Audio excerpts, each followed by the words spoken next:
de 1995 até agora, lucro e dividendo distribuído parou de pagar imposto de renda. Se pegar só o ano de 2020, esses lucros e dividendos representam 513 bilhões. Só num ano, 513 bilhões. Bilhões. Bilhões, meio trilhão. Isso, meio trilhão só de lucros e dividendos com zero de imposto de renda. E não estou falando aqui do lucro e dividendo remetido para o exterior.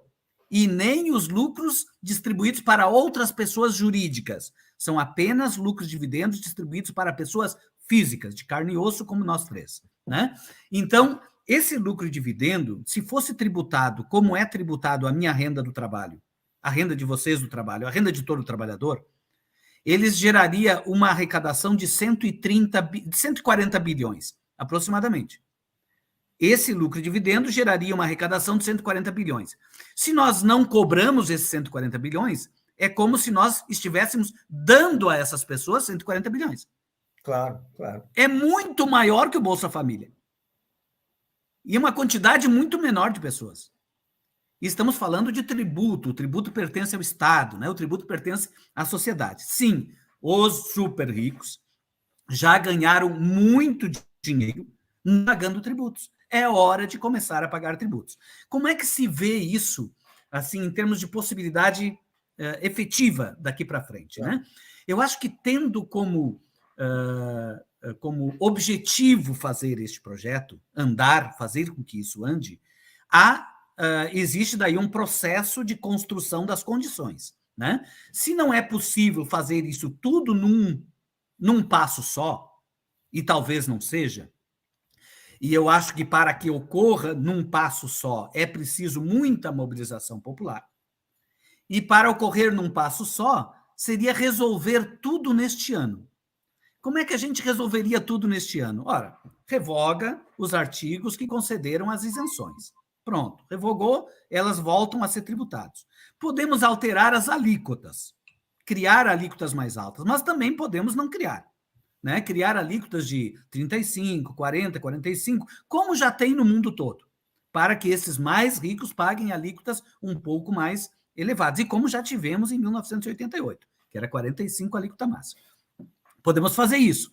Podemos corrigir a tabela do imposto de renda para os níveis que tinha lá em 1995, que significa que quem ganha menos de 5 mil não vai pagar imposto de renda. Tá certo? Tudo isso é possível fazer. E podemos também aprovar uma lei complementar criando o imposto sobre grandes fortunas. Agora, para a gente conseguir correlação de forças para que isso ocorra, né, a gente precisa ter muita gente discutindo e pressionando. Se for possível construir esta correlação de forças até o final do ano, eu acho que é possível mudar. E agora, dentro da reforma da renda, até onde a gente poderia, assim, esperar com esta correlação que nós temos hoje? Dentro da reforma da renda, eu acho que, se a gente conseguir corrigir a tabela do imposto de renda e revogar a isenção de lucro e dividendo, ou seja, fazer com que os rendimentos do capital passem a ser tributados. Seja qual for o tributo, mas paguem. Paguem, que passem a pagar. E diminuindo a tributação dos trabalhadores, elevando o limite de isenção, já produz um efeito de justiça muito legal, muito bom.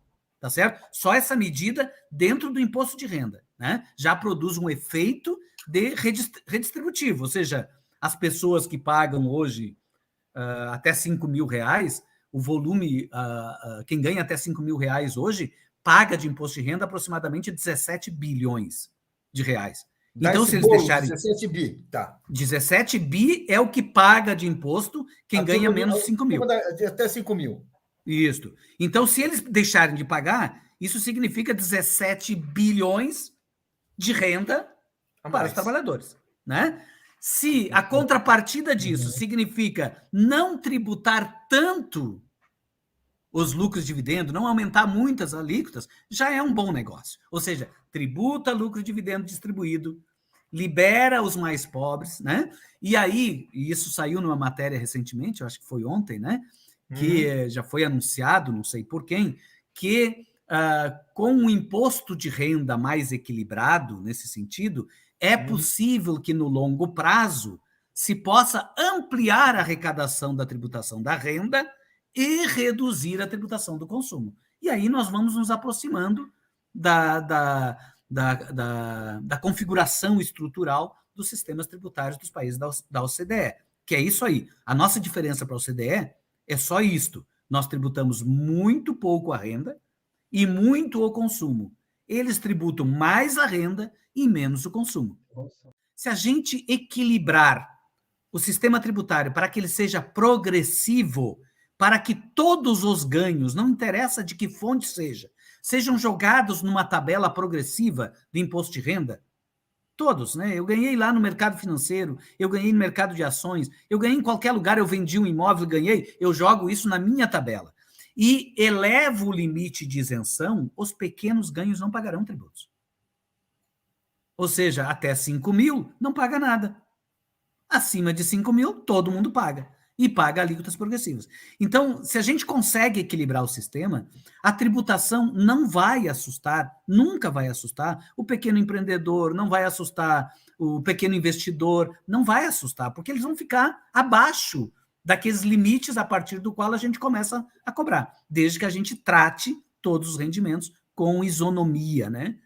Não interessa se eu ganhei o dinheiro da minha avó, se eu ganhei o dinheiro porque eu aluguei a minha casa, se eu ganhei dinheiro porque eu trabalhei, ou se eu ganhei dinheiro porque foi o lucro do empreendimento. Não interessa. O tratamento tributário tem que ser igual para todo mundo.